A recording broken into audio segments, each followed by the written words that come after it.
All right, we're going to start in 1 minute. So just everyone get settled. As people are checking in, grab any delicious snacks. Sorry about the coffee cups.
Just okay. All right. So we're going to get started.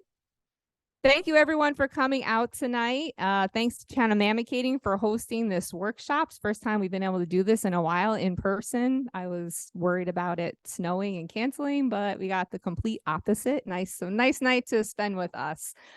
Just a few things. If you are in the Planning and Zoning Board, make sure I did check you in. I started giving out some certificates. If you did not get a certificate and we didn't talk about getting it to you, make sure you see me afterwards and don't leave without it so you can get credit. Oh, can you leave one on, Chris?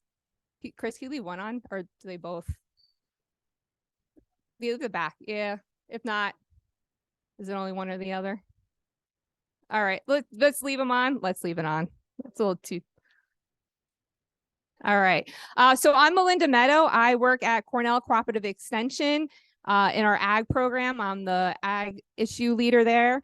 And I work directly with the planning department and manage our ag district program and do a number of other things.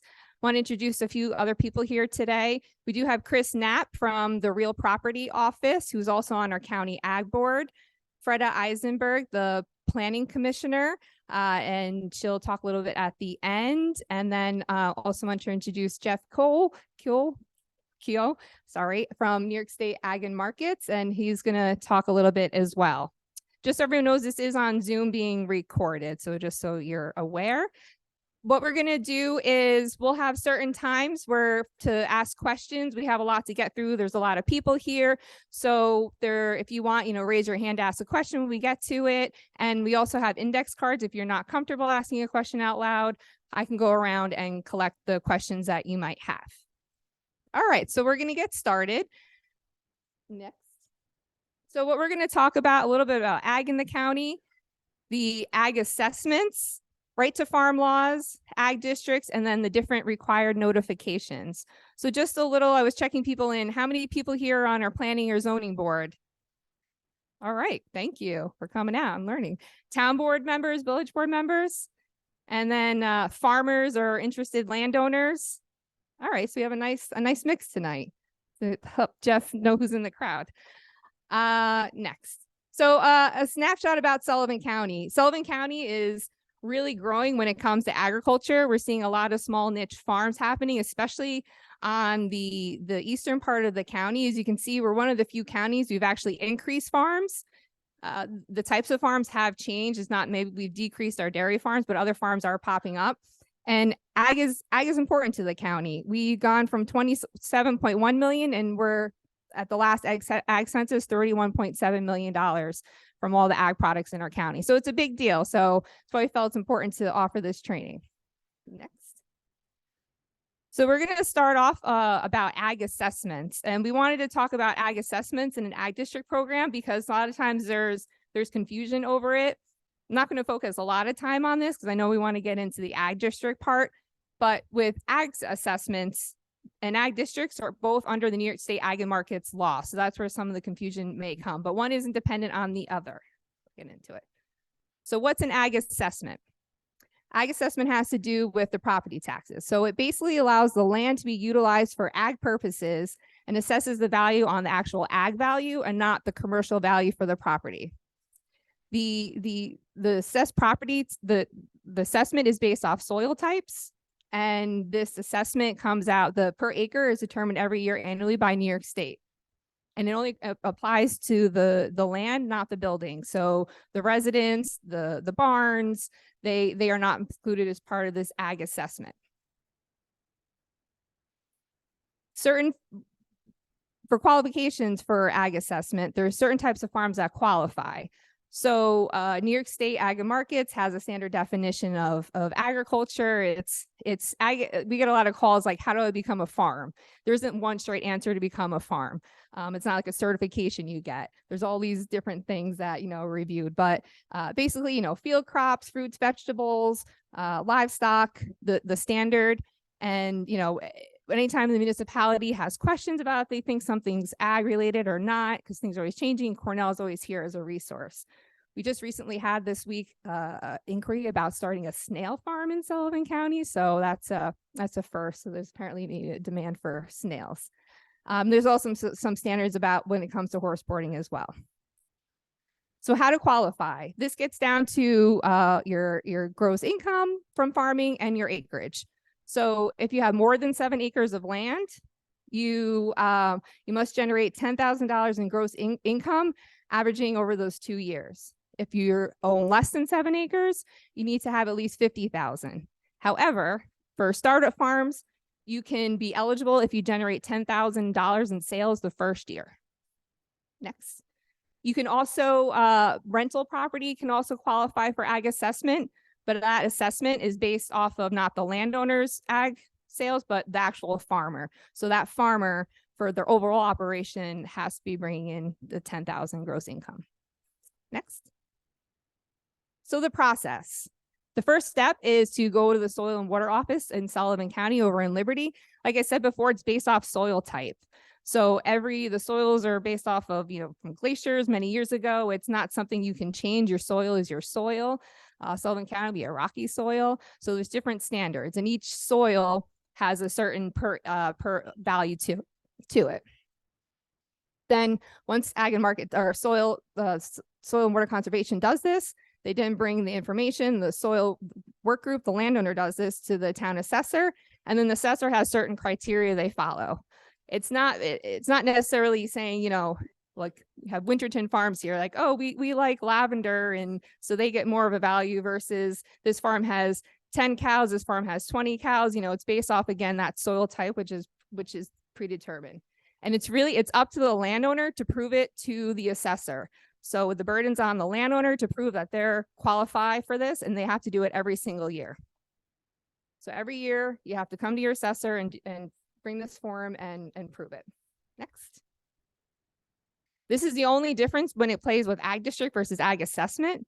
If you're not in an ag district, and which you can not be in an ag district and get ag assessment, then you could it's 8 years from if you want to remove yourself from receiving the ag assessment, it's 8 years from the last time you're assessed at ag value, versus if you're in a district, it's 5 years. That's really the difference when it comes down to ag district, ag assessment. Yeah. And Chris is the expert, so he's here for any specific questions. But that's ag assessment in a nutshell. Like I said, we just wanted to go over it because we hear different confusions about ag assessment and ag district, and one is not dependent on the other. The only difference is when it comes to removing the land from that. Does anyone have any questions about ag assessment at all?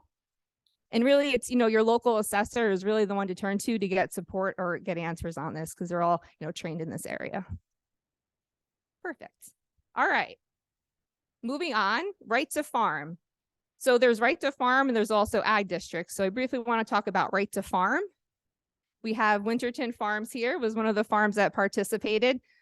You can see it was that long ago. Josephine is actually here tonight, and she's not a baby anymore. So that's how long it started. So this is a right to farm laws next can be done at the county or municipal level. In Sullivan County, it's at the municipal level.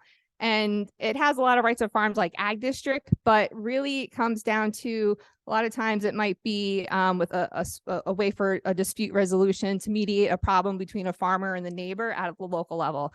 That's really where it can, come into play.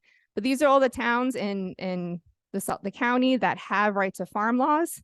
Each law can be different. Sometimes there could be requirements that realtors have to notify if you're selling land, or the seller selling land in a right to farm community. So you'll see these right to farm signs throughout the county. That means that the municipality is right to farm, and we're going to work on updating these signs hopefully in the next few years. All right, your turn. That was any questions about this at all from anyone?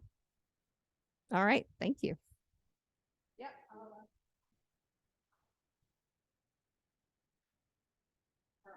So now Jeff's going to get into ag districts. This is there'll be a lot of information that comes out of this. Like I said, we'll have certain times for people to ask questions, or you can write it on the index card and I'll go around and collect it. Good evening. Can everybody hear okay? So my name is Jeff Keogh. I manage the agricultural districts program statewide. So I work with county coordinators to help them best understand agricultural districts law, and I receive and certify the deliverables that they produce locally. So I've got a lot of topics to cover today. I'm going to try to generalize as much as I can, given the case-by-case nature of these situations. So next slide. So this is what New York State agricultural districts looks like. There's over 9.2 million acres and growing. Roughly 66% of that is in production agriculture. There's a few counties in the Adirondacks that don't have an ag district program, nor do the 5 boroughs, Rockland County and Nassau County. So this is important for everybody in the room who wants to get a better understanding of what parcels are enrolled in the ag district in their town. That is a clickable link on the top, but basically you type in Sullivan County, Cougar, C-U-G-I-R, and that's going to bring you to a landing page developed by Cornell. The most important thing here, they added this about 2 or 3 years ago. I've circled what's called the KML file. If you double click on that, it will open up your county in Google Earth. It will open up a data layer of agricultural districts in Google Earth. It will allow you to navigate that and see the imagery underneath. So that is probably the best resource if you're going to look for agricultural district properties alone. You're free to call me, contact me, but it really is best to contact somebody locally, because there's about 5 or 6 different databases available for agricultural districts. And it's only myself and Melinda who can give you the most up-to-date for Sullivan County. So when it becomes critical to know whether that parcel's enrolled in the district or not, I would either contact myself or Melinda. We should be able to get you that within the day. Next. Oh, sure. We did start to, you're a lot taller than me. We did on the Cornell website, we made an ag district page, and we have Ag District 1 and Ag District 4 in the county, and I started putting the most recent parcel list. It gets updated every year after the whole review happens. So it's also on our website too. And the county. That's great. Not every county has resources like that. Your open enrollment period, your 30-day open enrollment period is for the month of April. And your next 8-year review is going to be due this October. You may have started that already. Yeah. So Sullivan County has 2 ag districts, 1 and 4. 4 is the Mamakaty is in ag district 4. This year is an 8-year review.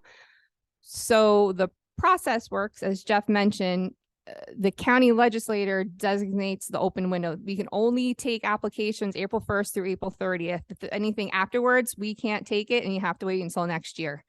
It's a legislative law and it's like that for every county. So the process works. Normally every year it opens up. If people are interested in being included into an ag district, they reach out to me. I give them an application, and then once we get the applications, the next step, we have a county ag and farmland protection board, which Erica Mongreen from Winterton Farms is on that board. And the board gets all the applications. Before then, we do a thorough review. We visit the property. We ask lots of questions, business planning. Cornell, we're the experts along with ag markets to determine, really, if you're really a farm operation, we can figure it out. And it basically, from there, we send it to the board and we look at, is it a farm operation? Is it viable agricultural land? Could a farmer rent it and use it? Do they have any violations? The precedent of the board is if the property has violations, they won't recommend it for inclusion. And then does the property actually, does the zoning district it's in allow any type of agriculture? So is it fitting into the overall, plan for the community? Once those recommendations come out, goes to the county legislature. We do a public hearing, usually in July. The county legislature then has to officially vote on it. They do that usually August. From there, it has to get sent up to ag markets and then they certify it. So that's the process we do every year. 8-year review is a little different. That's the only time you can take land out of an ag district. So this year, 8-year review mentioned for ag district 4. Notifications will go out to every single parcel that's in an ag district in ag district 4. So you'll be hearing from me. And then that's your opportunity to reach back out to us to be removed. If you want to stay in it, you just do what you do. We do like to involve the municipalities. Municipalities get notices. What's going on locally. Say, I know we had a few years ago over in the village of Bloomingburg when we did the review, 8 years ago when we did the review, there used to be a farm. It's a development. We were notified that got removed from the district. So, municipalities do play an important role. So we make sure we get it out to them as well. Thank you. One more point that's often misunderstood related to agricultural districts. It's voluntary for the county to adopt the program. Sullivan County chose that in the 70s. It's also voluntary for the landowner to apply. What are they applying for? If you enroll, well, we'll get to that, but basically you're seeking protections from your local unit of government, okay? Because post-World War II, basically what you had was farmland was ubiquitous, right? When zoning emerged in the early part of the 20th century. So many towns, when they incorporated or where they adopted zoning, agricultural lands were either ignored or understood as lands to be developed. So a lot of the zoning laws, they either missed agriculture or they just simply classified everything as residential, industrial, or commercial. And so what we've seen is post-World War II, there was a housing boom, think Levittown. So you had this unchecked conversion of viable farmland into houses. That may have benefited the farmers. It may have benefited the town. But now circumstances have changed. Development pressure, taxes, and the prior conversion of prime soils have left farmers in a very curious situation. The better the soils, in theory, the higher the profits. Well, a lot of those good soils have been gobbled up a long time ago. And you still have local zoning laws that often ignore agriculture.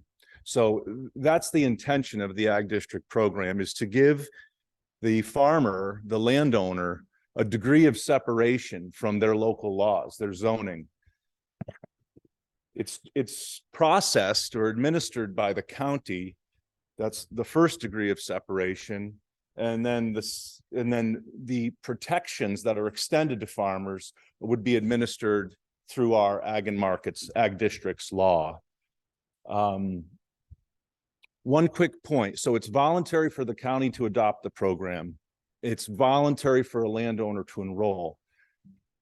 a landowner applies to the Ag and Farmland Protection Board, which is a 11-member panel of county level legislators, Cornell, planning, real property, some farmers, some ag support services. Again, a degree of separation from your local unit of government. The Ag and Farmland Protection Board simply makes a recommendation based on the viability of your parcel, of whatever you submit. If it's forest land, if it's a parking lot that can serve as a commercial truck scale, the department would view that as viable and important to agriculture. Then those Ag and Farmland Protection Board recommendations are elevated to the county legislature, whether it's to enroll a parcel or to remove a parcel. Ultimately, the county legislature has very broad authority to determine whether a parcel is enrolled or removed. And what I want to make clear is that the AFPB is to assess that parcel based on its viability and potential contributions to the county's agriculture. They're not listening to municipal officials. They're not present at the public hearing. They're not listening to concerned neighbors. So if you want to better understand the political nature of agricultural districts, it's the legislature, the legislators, who ultimately decide after attending the public hearing and fielding questions and inquiries, maybe even complaints from local units of government. Next slide. I'd be happy to clarify that later if anybody needs to. Okay. So first and foremost, farmers must obey all local laws. Farms that are, including notification, right? A lot of times it's a myth, but it's been going on since the beginning of time that farmers can do whatever they want. It's simply not true. And at a minimum, they must notify their town, which has home rule authority, which is responsible for regulating land uses in the town. So you must at minimum notify. So is the parcel, so most of you work with local units of government. So how do you figure out whether that you have a rogue farmer or not? First, is the parcel enrolled in the agricultural district? Reach out to Linda, myself, the county website, or CCE's website. If they're not enrolled in the agricultural district, all local laws, ordinances, and regulations apply. If the parcel is enrolled in the agricultural district, that's part one of the test. The second test is whether or not they're a farm operation. We have a several-page document on our website, and that's a clickable link that explains and tries to define what a farm operation is. And there's no threshold for dollars received, and there's no threshold for acres in production. Basically, the simple test is, does that farm sell crops, livestock, or livestock products? If you don't know, I would run, not walk to Melinda, and she can help you better understand that. The only guidance I can give to someone who may not be able to contact us, and believe me, if you contact us, it'll take at least 9 months for us to figure that out. So, now real property may play a role, because if that farm is receiving an agricultural value assessment, in our eyes, that elevates them to a farm operation, right? Farms that cycle produce and money into the economy are being rewarded. They're being protected because we value and see the contributions that farm operations make to the local economy and to the greater economy. So, so that's the idea. If it's enrolled in the ag district, that's only half of it. If it's a farm operation, that's when you want to give pause. That's when you look to your town bylaws or policies to figure out whether or not your town has developed a streamlined application process, or is there a way that your town works with farm operations enrolled in the ag district to accommodate them, to facilitate their application, to help them better respond to market opportunities, weather events, and other forces, economic forces that are typically fleeting, right? So that's the idea, is that farmers historically and currently, it helps them profit if they can react as quickly as possible to the whole the opportunities that exist. So does your town have a streamlined application process in place for farm operations that are enrolled in the ag district? Now, have all local administrative remedies been exhausted? That's a lot of words. So we say that to farmers when they call us. Well, did you notify the town? Have you been violated? Did you respond to them? Do you have a working relationship with them? Are you playing nice, right? So the farmer has a responsibility before they can seek our protections to exhaust all administrative remedies that the town has put before them. One of the problems there is that the process itself, administered by the town, can be viewed as unreasonably restrictive. If you're dragging your feet, if you begin to require full certified land surveys, engineer stamps, architectural details, things like that, those can fee schedules, those things can be deemed unreasonably restrictive. One of, I think, the biggest caveat here is if there is a back and forth between the department and the town has every opportunity to justify that they feel that the public's health and safety is threatened because of this farm operations activity. And we will have a back and forth. It's a series of letters, investigations, and on-site inspections that takes at least 9 months to complete. So it's really good to communicate with us early and often if possible.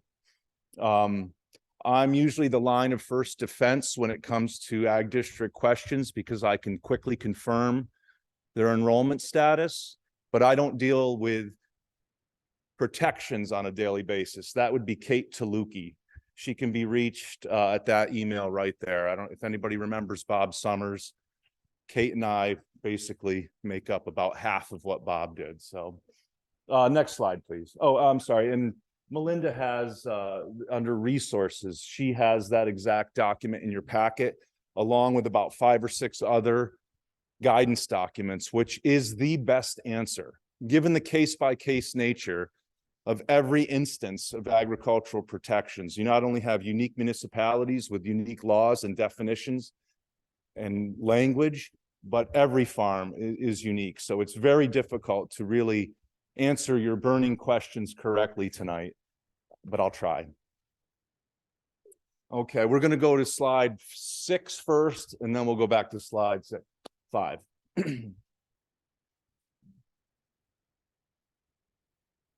Okay, so we talked about farmers must obey all local laws, at a minimum notify. Yeah, so I'm basically going to talk about ag protections for the next couple clicks. So if you want to, if you don't have any clarity yet, let me know or write it down. So what I'm going to do is talk about some of the more popular issues when it comes to agricultural protections, meaning we get calls every day from farmers. We get calls every day from towns related to these items. Now, I'm going to try to simplify this because we could get mired in the details very quickly. So when it comes to accessory structures, typically municipalities don't allow an accessory structure on a parcel that doesn't already have a home on it. When it comes to a farm operation enrolled in an agricultural district, that restriction, meaning not allowing them to place a sap house or a truck scale or an animal structure would be unreasonably restrictive. And we would work with the town to better understand that. Ultimately, if it's not found to threaten the public's health or safety, we would allow that structure, that accessory structure, to be placed on the lot that would otherwise be non-conforming. Setback requirements are pretty popular. Setback requirements are designed for the public's health and safety. When it comes to agricultural structures, greenhouses, animal structures, barns, things like that, even certain fencing, the town has a lot of control there. I will say that the best way to solve that setback requirement is that if the town's setbacks for agricultural uses is greater than residential, we may view that as unreasonable. We would want to know why. Why would that be? Line of sight, speed of the road, dangerous curves, visibility. There's a lot of reasons why a town can justify a setback requirement. However, if it is not on par with adjacent land uses or residential uses, we would really want to better understand why, and the town would have to justify how the health and safety is threatened. Height restrictions is a popular one. Windmills, silos, and barns are what I can think of. Towns, especially in the Hudson Valley, they're managing for a variety of end uses, right? And aesthetics is one of them. However, farm operations may derive energy from a windmill, and it needs to be above, 3 stories. A silo needs to be above this. So if the farm can justify the need for a silo, I mean, if they're growing grapes, they don't need a silo. But if they're growing, collecting, processing grain, maybe a silo is justified. Maybe their barn needs to be designed to accommodate a higher building height than would otherwise be allowed. Fences. Internal fences shouldn't matter. A farm operation should be able to do and erect whatever type of fence scheme they want within their boundaries. Boundary fences can be a little contentious because towns typically have guidelines that regulate and control the fence's height, the design standards. We would likely view that as unreasonable. However, the farmer would have to justify the use. So if they wanted to put up a 9-foot tall solid fence, we'd like to hear why, as the town would, I'm sure. So if their farm operation, the way they operate their farm, justifies the need for an electric fence or something exceptionally tall or something that is more of a privacy fence, that's a discussion. That's also an opportunity. These are perfect examples for a town to sit back and think, okay, well, we do have farm operations in our municipality. What are some of the ways that we can accommodate them or streamline them so we're not wrestling with ag and markets all the time? It's exactly these items that come up time and time again. Fur-bearing animals. We tried to, a lab rat facility tried to get protections, but it wasn't clear to us if that was a crop, livestock, or livestock product. But if you're growing otters or raising otters or ermine or mink, that would be a farm operation.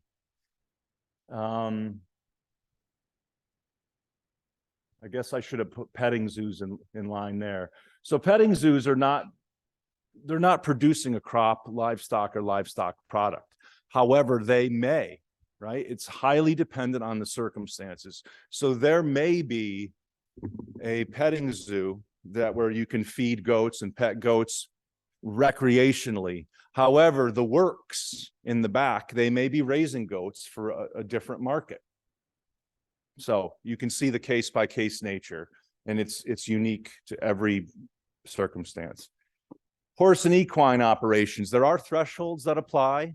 to try to help distinguish between a hobby or a pet and a commercial equine operation. So, and there's a lot of different ways where horses have been recognized for their contributions to agriculture in the past, and there's specific definitions in the ag value assessment as well as the agricultural protections. And we do have guidance documents related to that, and I'll share some links later on. Animal intensity. In your red packet, Melinda's included an excellent publication from Cornell that identifies what has been scientifically derived as a management thresholds for the keeping of animals. I think it starts off with rabbits, but it quickly gets into poultry and large livestock. So, you know, if there is a concern, often there's safety concerns. I had someone complain that the sheeps didn't have air conditioning, and the farmer said, he goes, I don't even have air conditioning. So agriculture's raw, right? Most people are not farmers, right? There's 25,000 farms in New York State, maybe 30,000. And, you know, what is there, 22 million people? So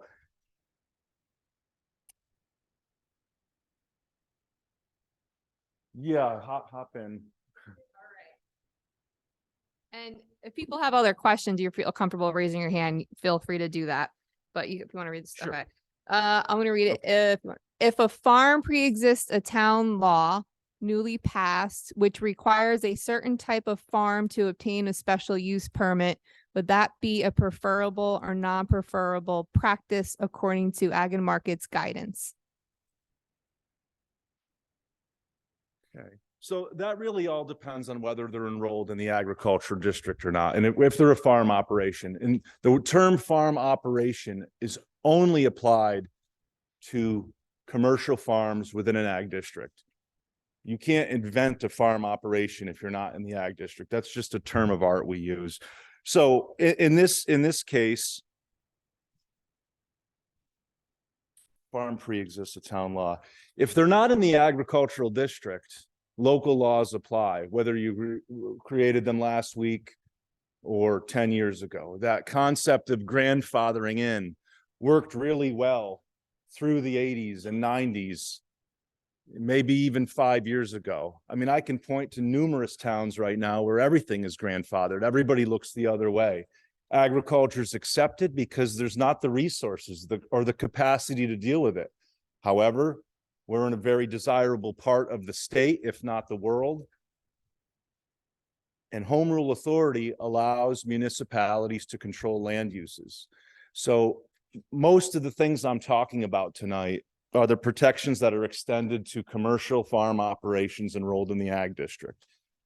I'm going to keep on saying that because that nuance is often forgotten.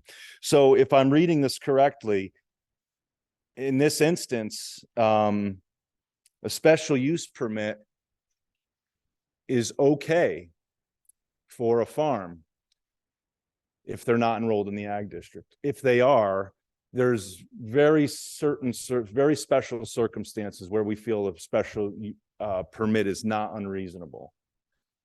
So again, if you're dealing with a farm operation in the ag district, I would just tread lightly. Reach out to us or Melinda to get a better understanding. Reference the guidance documents that are in your folder, and there's about, I think, a total of 13 on our website.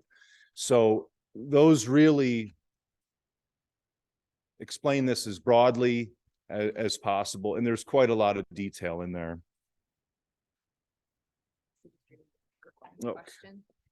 Is Ag and Markets going to create laws to allow agritourism to be protected? Probably not. We define agritourism. It could be better. And you'll see in several of I guess our definition could be more specific, but it's broad on purpose. Agricultural districts law defines agriculture as broadly as as anyone I've ever seen. It's wide open. Agritourism is a commercial tourism activity that happens to take place on a farm or farmy. You can have agritourism without being on a farm. It's that curious of a term. So if you look at direct farm marketing opportunity protections I'm not sure exactly the title, but there's guidance that we have related to a farm operation's ability to direct market their crops, livestock products, craft beverages, provided it's produced using 51% of their own crops. So more than you may think, we protect agritourism. If the only way you can sell pumpkins is to have a pumpkin catapult, we would protect that. So there's a lot of examples. I'd be happy to kind of entertain some, but it gets very muddy very quickly because most of the agritourism that's happening now looks more like distilleries, wineries, breweries, tasting rooms. That gets murky very quickly. I would reference I believe what's the final guidance document in that packet on the left-hand side. So we do accommodate agritourism more than you may think, but a rock concert on a farm would not be protected. Weddings on a farm would not be protected unless reasonable rates are charged for the sale of your product. So there has to be a proportionate, everything has to be proportionate. So if you're charging $80 a carat in order to justify having a wedding there, we can't protect the farm if they generate excess noise or excess traffic or unusual hours of operation because of the wedding. See how it gets confusing. So we actually do protect quite a bit of agritourism activities, but there needs to be a nexus between the violation that the town has, however the town wants to violate that activity versus exactly what they're doing, exactly how the marketing scheme, whether or not those crops, livestock, how they fit into what's being sold or promoted or marketed. Any specific questions on that? I can. Sure, go ahead. I think it's kind of a good time.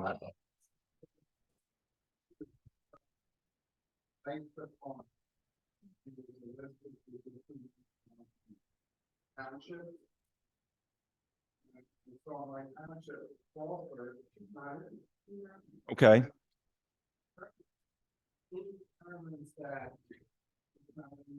Sure. So, right, I like to say there's three different types of right to farm laws. One of them is agricultural district law, which really has the most teeth. It's often referred to as right to farm law. Counties play a role in promoting and protecting agriculture in certain ways, but they don't have home rule authority. But counties can develop a right to farm law. Hopefully, it establishes a mediation panel that separates the farmer from the municipality. That's not always the case. In your example, a municipal right to farm law we view as a public policy that supports agriculture. When you really start to look at different local right to farm laws, they don't have the teeth you might want, and they're not explicitly laws in the same way that agricultural district law is. A local right to farm law can create and specify definitions. It can establish a mediation panel. It can talk about notification requirements. It can better define agriculture. It can better define agritourism, right? So basically, it's a public policy that the town has developed to signal to prospective landowners, farmers, and current residents that they protect agriculture. But I bet you that almost every community where we have to step in, most of those communities also have local right to farm laws, as well as county right to farm laws. Would be the town board would create just like any local law. So like town of Bethel, I know it has one that pops up easy. If you Google town of Bethel right to farm as an example on their E-code, it comes right up. So that's one example I know that's easy to find. Sure. Yeah. All right. Are game farms considered protected agricultural practice in ag districts? Probably. I don't know the answer. There are circumstances, most circumstances would probably allow game farms to be protected, provided they sell things. It gets confusing when game farms are selling the right to hunt there. It's easy to protect them if they're selling pheasants, but if they're selling a recreational activity, that's not the production of livestock or livestock products. Does that make sense? That little nuance? Yes. What happens if people only show up?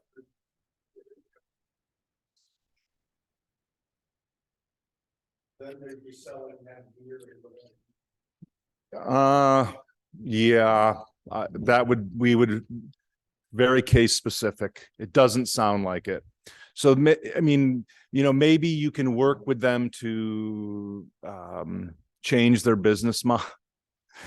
I mean, that's nobody's role. I think you'd be free to regulate that activity. But it all depends on the sum of the circumstances of what they're doing. Again, in the back 40, are they raising? Are they selling eggs? Are they selling live birds? Are they selling feathers? There's so many different circumstances, but in that instance, it sounds like they're selling recreational opportunity. Yeah. Other questions? Feel free to raise your hand. There, threshold on sales. Somebody has a property, they raise poultry, basically for themselves, and then every once in a while they bring it in. Yeah, that's a great question. So really what that question is because there's no threshold for acreage or monetary sales, how does the department determine what if you're a farm operation or not? It involves a site inspection. We ask them to provide justification of sales, investments in the farm, investments in their time when it comes to training or education. Have they developed a conservation plan? Have they worked with the Soil and Water Conservation District to better understand what soil amendments may be needed to tailor their soils to the crop that they intend on growing? So it's the sum of circumstances that come together. Most farms, if they're well intended, they know they're a farm operation, and others would observe that too. What we've had happen in the last, maybe it's happening down here more than upstate, but there's been a lot of movement of urban people to upstate areas. One county, and not this county, one county in particular had a whole bunch of farms built May 20th or May of 2020. No one was building barn. No farmer was building a barn in the middle of May 2020. As it turns out, those are goat yoga theme parks, right? If you have to dig too deeply into whether or not this entrepreneur is a bona fide farmer, the answer is they're probably not. They're probably trying to use agriculture as a tax shelter or as a way to seek protections. Again, the department is the only one that determines that, unless they are receiving an ag value assessment. So I don't want to say one when you see one, but there's some clues to determine that. And also, do want to add to this, but you'll see in Jeff's original map, there's a lot of property in an ag district in the county, but that doesn't mean it's all active farmland. So land can be in the ag district, especially when these were created, it was before computers. So, every 8 years we try and go through. I work with Chris to go through the property. So every county has a different way of trying to figure it out. But just because you're not an active farm doesn't mean your land has to come out. It's only when your land could potentially be a farm one day, it's viable ag land, but it's only if you're having an issue or need those protections, does it come into play that you're a farm operation. So again, it's not, if you stop farming, doesn't mean your land's going to come out, because being an ag district doesn't mean that it certifies you as a farm. Yeah, so in 1971, when the agricultural districts program was created as a conservation tool to conserve the land base that at some point will contribute to the viability of local agricultural economies. I said a lot there, but statewide, 66% of all land is in the ag district is in production. That means 34% of it is not in production. Woodlands, wetlands, other non-productive portions of the property, because the ag district only enrolls whole parcels. So there's inevitably going to be lands that are not associated with the farm operation. We can, if you ever want to have a long-winded discussion about how forest land contributes, if it's not in maple production, we can talk. There's woodland botanicals, ginseng, log-grown mushrooms, and there's even wood products that are acknowledged as part of the farm operation. But it's very tough to justify a well-managed forest as a farm operation. There's other definitions that are commingled with tax and finance that get to that end related to woodland. Do you have last one? All right. So greenhouses versus high tunnels, that gets confusing, but typically, and again, I don't work with this closely every day, but typically greenhouses and high tunnels are considered on-farm equipment, not accessory structures. So if a town were to determine were to call a high tunnel or a foundation-free greenhouse an accessory structure, in the ag district, they would be wrong. In fact, outside of an ag district, I believe that greenhouses are considered equipment and not to be, you know what, I'm going to stop. There is a guidance document in your red folder that clarifies what I'm talking about. The thing I can tell you is the Department of State controls a lot of the building codes. And so our law interacts with Department of State building codes, as does the town. And one of the biggest things that I just found out about is that high tunnels and temporary greenhouse structures there is no opportunity for the public to be in there. So a retail point of sale at a nursery, they should not be in those structures. Now, there are ways to scale up your nursery so that someone can shop in a greenhouse, but that greenhouse has to meet more stringent building codes. Yes.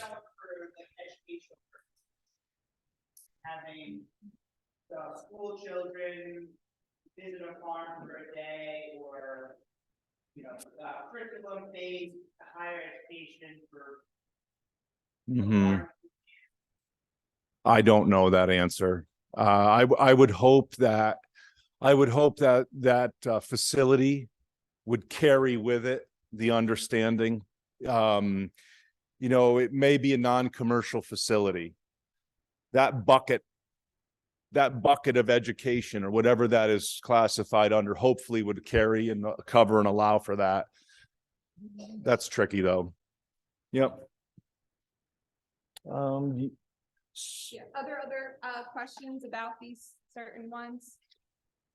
What I'd like to do, I can answer more questions related to specific to ag protections, but there's a few more slides that I want to quickly cover that will introduce the department's take on some emerging issues and maybe give you an opportunity for a grant to develop local laws. But Yeah, and Sure, please. What, and you add to a question. So the process, if you have to bring, I know Jeff talked a lot about reaching out to them ahead of time, but if there's actually that 305A review process, can you talk about how that goes? Sure, And then also even as a municipality that, it's not just for the farmers to get help, but the municipality is too. Absolutely. When we say ag protections, that's a theory until something triggers that. And what triggers that is usually a violation from the town to a person who feels that they're a farmer. And that's the way we view every single thing that comes to us. Whether you call us, in a panic, or we intake the information, we look to see if the parcel is enrolled in the agricultural district. And then if there is an issue that can't seem to be resolved, or if the landowner feels that they're being unreasonably restrictive, we have a two-part application process that they fill out. One is to go into detail about how they feel they've been violated, what they feel the issue is, hopefully including specific language like the violation itself, but then also an application to determine whether or not they're a farm operation. So we don't give yeses or nos over the phone. If a farmer feels like they're being unreasonably restrictive, we ask them those series of questions. Did you notify the town? Have you exhausted all local administrative remedies? Are you playing nice? If they've done all that and they're still not satisfied, we say, okay, go to our website, fill out this two-part application, and we'll take that in. Now, often, if there's a real issue, the town is right on their heels, if not calling us beforehand. We prefer that. We prefer that openness. Nobody wants to be embroiled in a 9 to 15 month letter writing campaign with one another.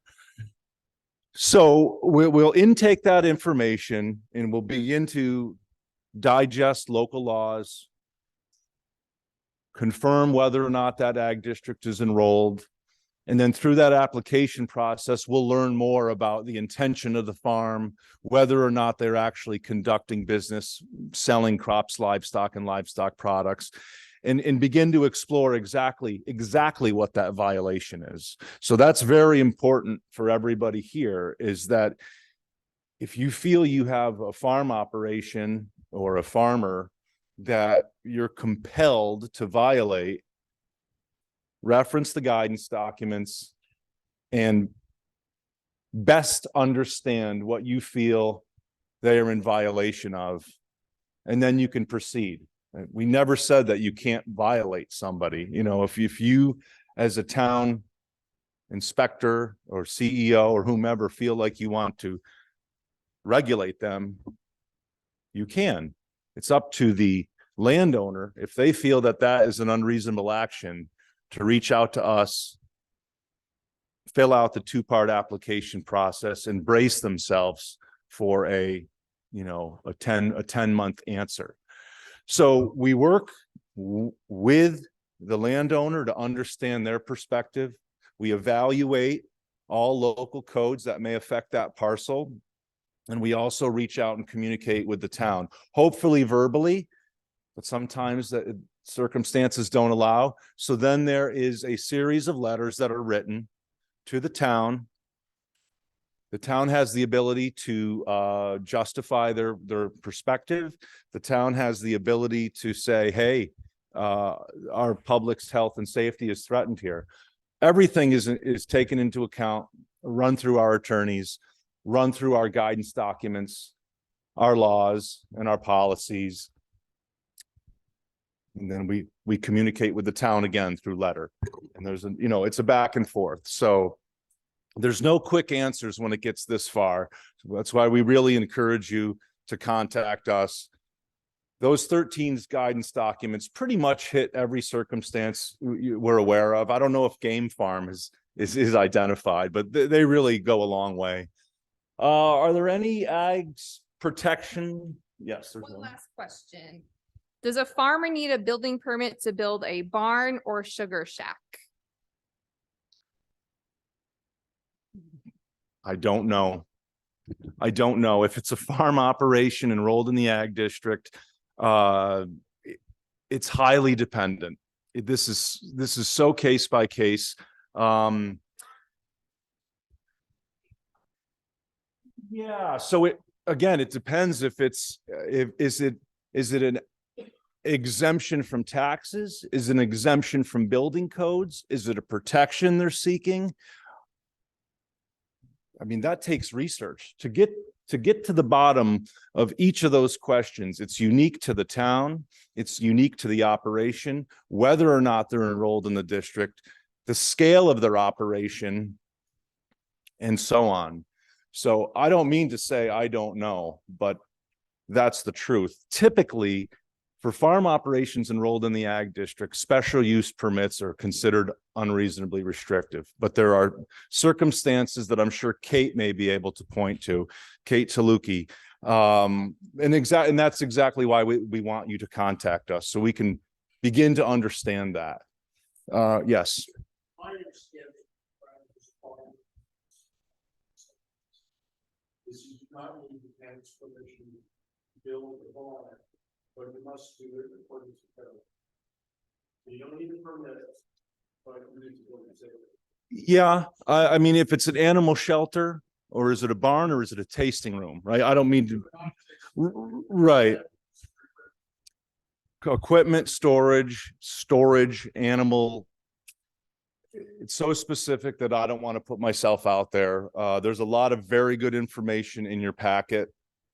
And so to really figure those out, it's an exploration of Department of State codes and exemptions, tax and finance law and policy, as well as ag and markets law.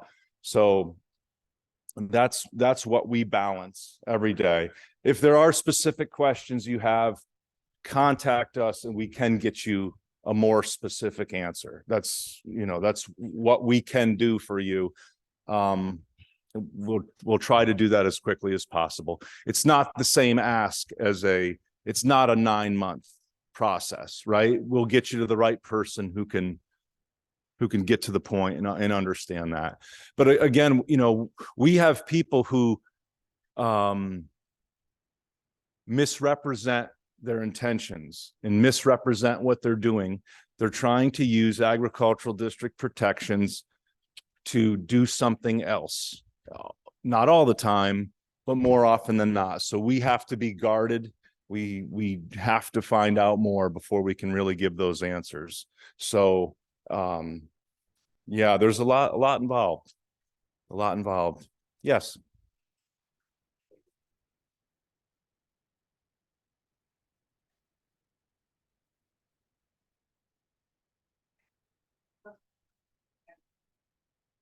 No, it wouldn't. Oh yeah. The question is, if somebody is raising livestock as a hobby, would that be extended ag district protections? Short answer is no. How do you distinguish a hobby between a commercial activity? That's the first question. And here's what's interesting about that. As a hobbyist, you may be raising animals at scale. You may have the appropriate equipment, fencing, land base, management techniques. But if you're not selling that, if you're not contributing to the local or the county or the state economy by selling crops, livestock, or livestock products, then ag district protections are not extended. Sure. You call it a hobby, we would call that commercial. I rarely would, I don't call people's activities or pursuits hobbies. If they're selling anything, if you've got 19 horses as a hobby and you sell a dozen chicken eggs a week, you have a horse hobby, right? And your chicken egg sales don't really elevate to a farm operation. But if you raise horses, if you meet the metrics of a commercial equine operation, yes. Yes, it's intensity and scale to differentiate hobby. It's really sales, but then it's also intensity and scale to really make that distinction.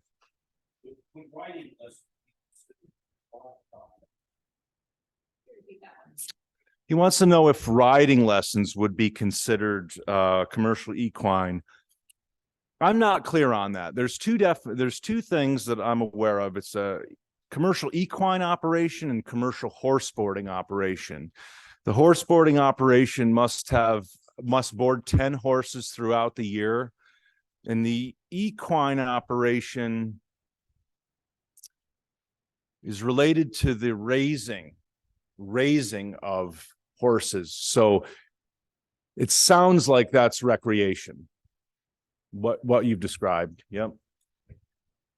And tax and finance would have the most specific language related to horse operations. You have to combine our definitions with theirs to really get a handle on it. And I think the guidance has that in there. Yep. There are some ag assessment questions, but we'll do them right when Jeff is done. Okay, sure. So let's move on. I'm just going to talk to you as town board members and just give you our take on some things. So the CLCPA is being codified right now, and the idea there is when public funds are advanced or as part of the decision-making process for awarding grants and awarding monies, basically climate goals have to be met. When it comes to wood products and agriculture, as we move through our grant programs, there is priority given to projects that address carbon or climate issues. That's the really quick version of what the CLCPA is. Some really good examples that would be right on point would be cover crops, best management practices related to soil and water quality, forest and agricultural carbon research.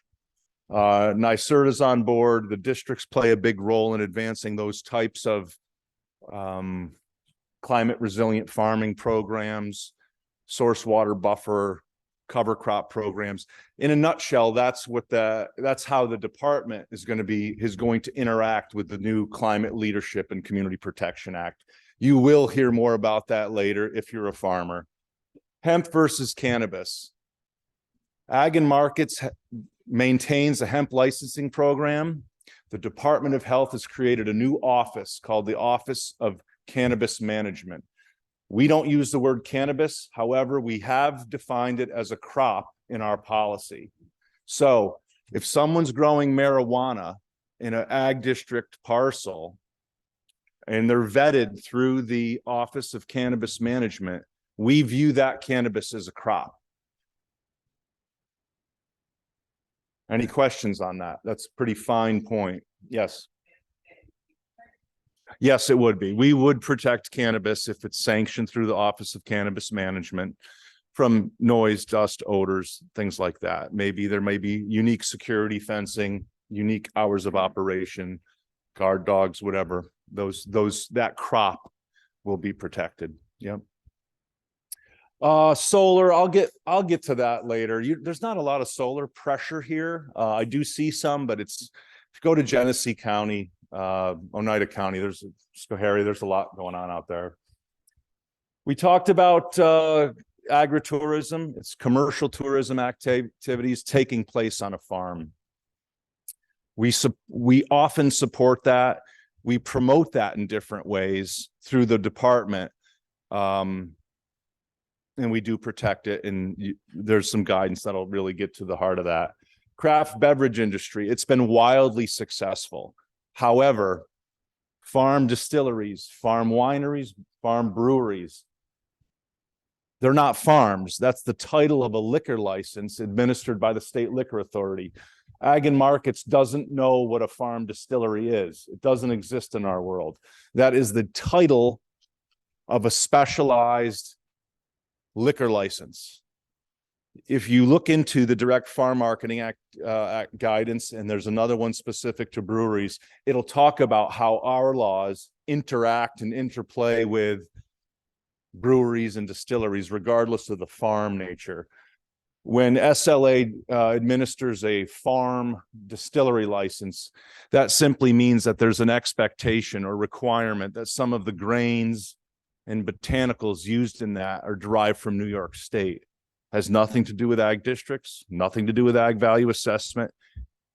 And very few of them are on farms. I think the first farm brewery is in downtown Troy, New York. So that's a point that's often confused. Food systems, right? There's been this big run-up related to urban agriculture. There are 200,000 acres of ag district lands within the urban corridor as defined by NRCS. And I offer a grant that I'll tell you about that can help municipalities, cities, and villages get closer to an answer. If you're a municipality that has no ag district parcels enrolled in it, but you want to learn more about food security, food systems planning, supply chains, I have a grant that will help you understand that would ultimately it may look like your city or your village develops an ag overlay district. Let's say it doesn't make sense for the county to enroll those parcels in the ag district. Well, if you're a city that cares about food and cares about agriculture, you can develop your own agricultural overlay district within your own boundaries. It's a great idea. There's continued support for women's, veterans, minority farmers, members of the BIPOC community, new and beginning farmers, people in the craft beverage industry, issues related to diversity, equity, inclusion, land access. We have a ton of publications and resources that are available related to that. Although typically we don't administer grant programs. We put out studies or, pieces on it, but it is happening. Whether you're concerned about purchase of development rights, access to capital, access to land, those things are on our minds, and we are developing more and more literature over time. And then that's just a link to our current grant opportunities down there. Yep, we did this already. Okay, so towns, Callicoon has a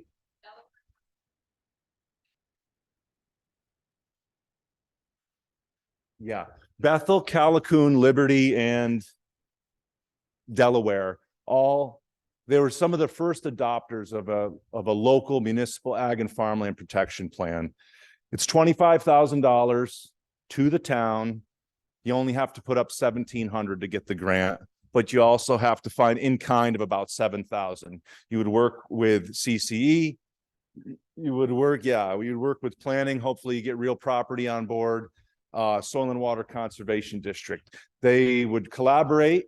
They would provide expertise when it comes to GIS, mapping, better understanding soil science, facilitating the public participation process.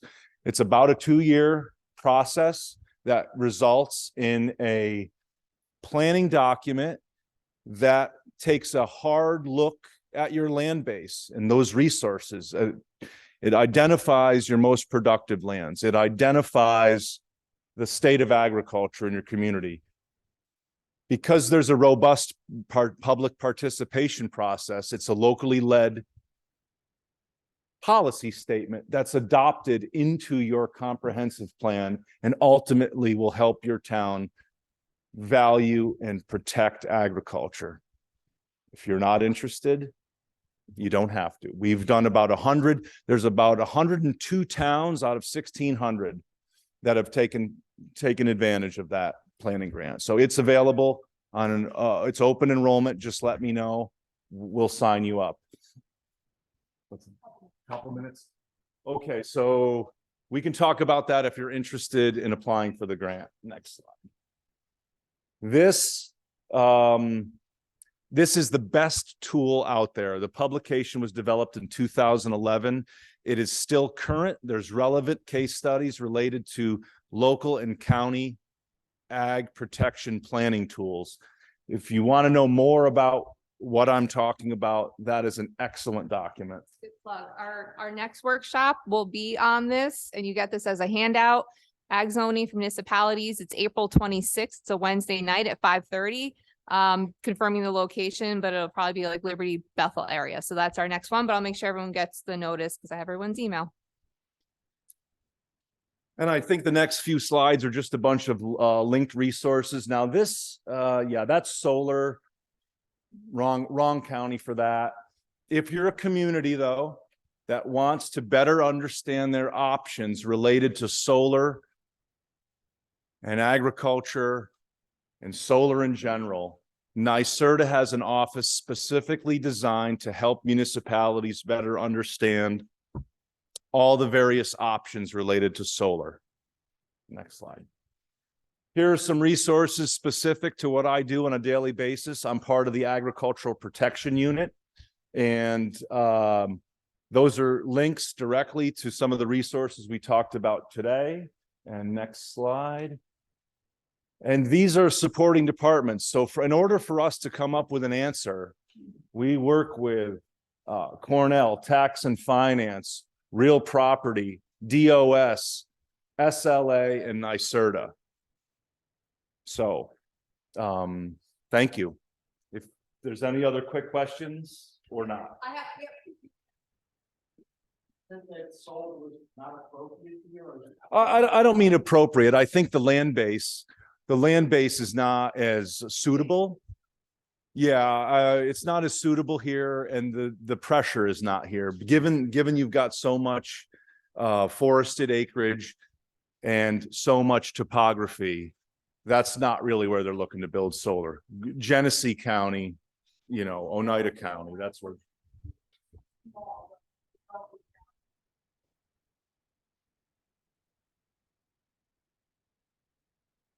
Freda said the developers are looking for larger parcels. This is for Zoom, larger parcels for. The only reason I bring it up, you have that solar farms.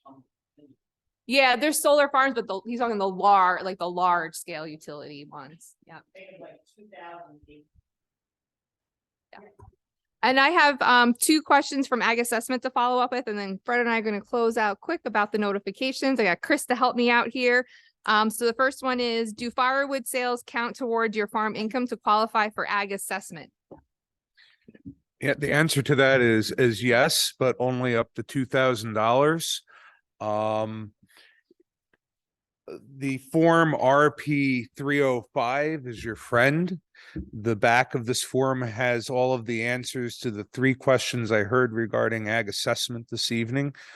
And it goes on to say, proceeds from the sale of woodland products, logs, lumber, posts, and firewood from eligible land may be included to satisfy the average gross sales value requirement up to a maximum annual amount of $2,000. And also proceeds from the sale of compost, mulch, or other organic biomass crops produced on land used in agricultural production as defined above, up to an maximum annual amount of $5,000. I hope that answered that question. And one more. Is it required to hand in Schedule F to the assessor when filing our ag exemption, or will agricultural receipts totaling 10,000 be acceptable? So again, the answer to that question is also in the instructions of RP 305. It does say at the very bottom, the assessor may ask for substantiation of gross sales value, which may be made by bookkeeping records, income tax returns, types of crops used for processing, etc. There was a third question that had came up on writing. I'll come back to you. Okay. There was a third question that had come up about writing lessons. Part 6 at the back in the instructions in this booklet states that the provisions of commercial equine activities, including but not limited to riding lessons, trail riding, or training of horses, but not horse racing. So those could be used to help satisfy the $10,000 amount. Yes.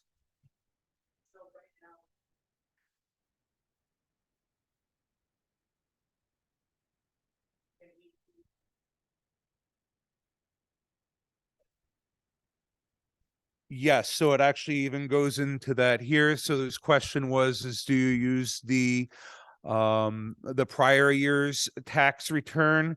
And I'm pretty sure that the answer to that is yes, but I can follow up with you afterward.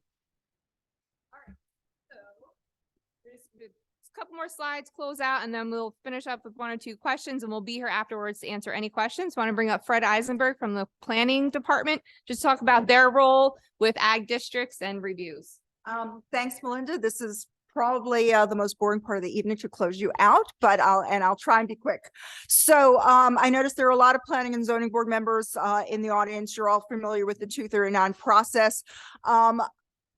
There are, specific geographic triggers for, when applications have to be referred, and the either location within or proximity to, if you're within 500 feet of one of the county's 2 agricultural districts, requires a referral.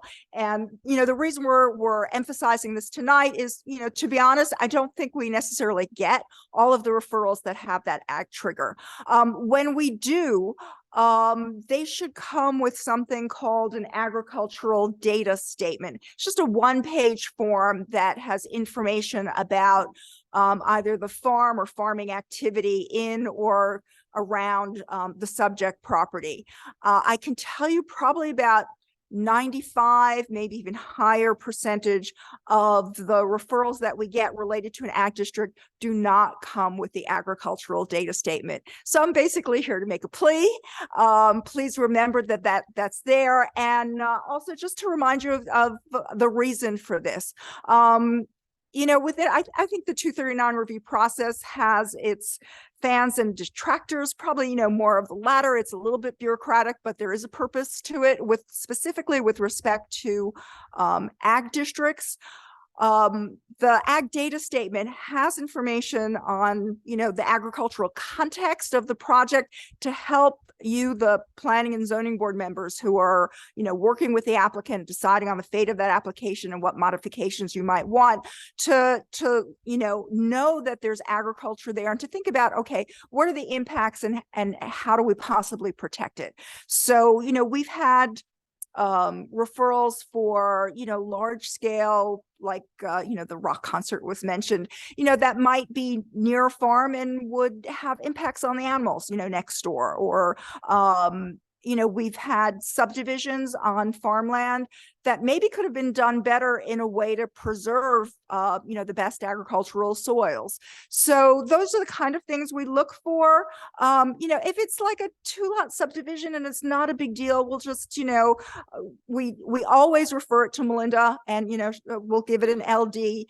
If it's something larger, we'll bring it for discussion to the county's Agricultural and Farmland Protection Board, which has real farmers, or, sitting around the table to sort of, discuss what the potential impacts are. That's very rare, but, we do that when there's a larger project, with some potential significant impacts. At the end of the day, the process is really there, or the regulation is there, requirements there to help you do a better job in your reviews. Legally, there is a vulnerability to your decision if there isn't a proper 239. So, it protects you. And then the county, we don't want to be your adversary. We know it's largely an advisory letter, but we can help you by reinforcing or highlighting issues that, you want the county to highlight and reinforce. And that's the deal with 239s. Right. Last but not least, the final piece that gets triggered by ag districts is the ag disclosure notice. So this is for the realtors in the room.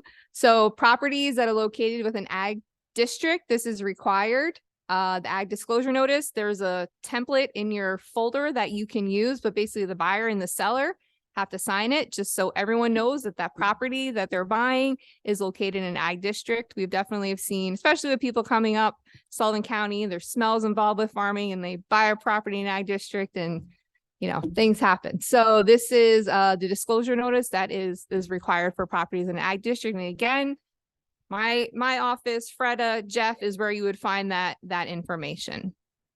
So we have a couple minutes left. So we'll close. Do you want to add something, Chris? And if you have any other questions, get ready to ask them.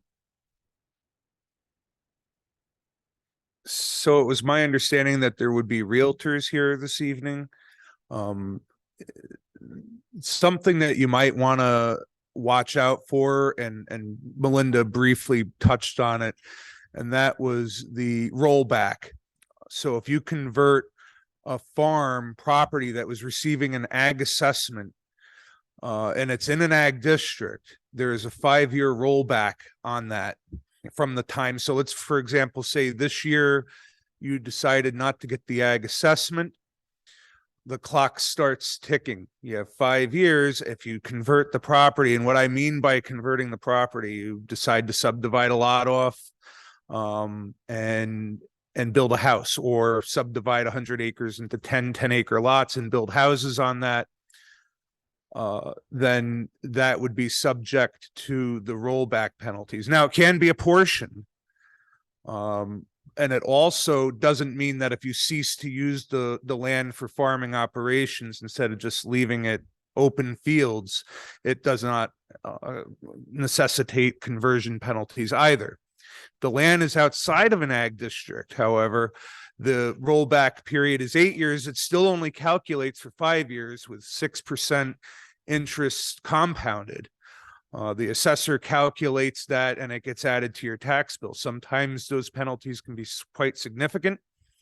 The same type of situation happens with forestry exemptions, which is not really related to this. I had a situation this year where somebody thought that they wanted to take it out of the commitment. They would have owed $62,000. Their bill came, it was $75,000, and they almost had a heart attack.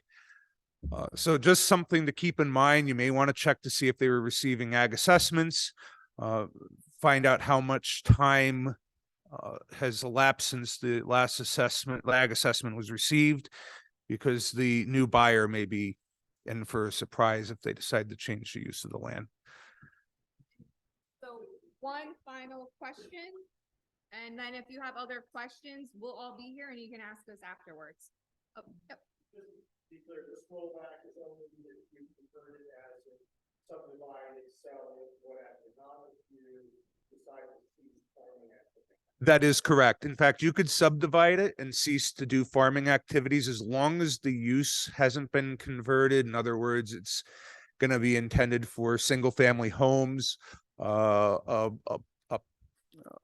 car repair business, what have you, anything different than an open field, because there is actually a classification code in the assessment roll for that. It's 105 vacant farmland.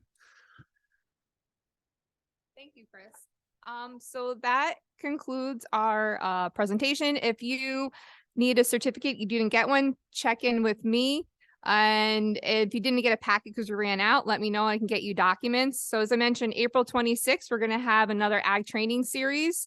We are going to open up over the summer just for municipal officials, a tour of a farm. I'm going to get a farmer to open up their property so you can come check out all this stuff. I'll do something in the evening. And then in October, we're going to do another one on agritourism. So agritourism zoning for municipalities, winery, cidery, all that. We're going to get the ag planner to come back in October and do that as well. And then that will close out our series. And then realtors, one more thing, later on, I'm going to try and do a realtor specific training where you can get credit. We did it a few years ago, and I'm going to try and repeat that again. And it'll cover a lot more than this. So all right. Thank you again, everyone, for coming out. And thank you for our speakers and Mammy Kating for hosting. Have a good night. Thank you.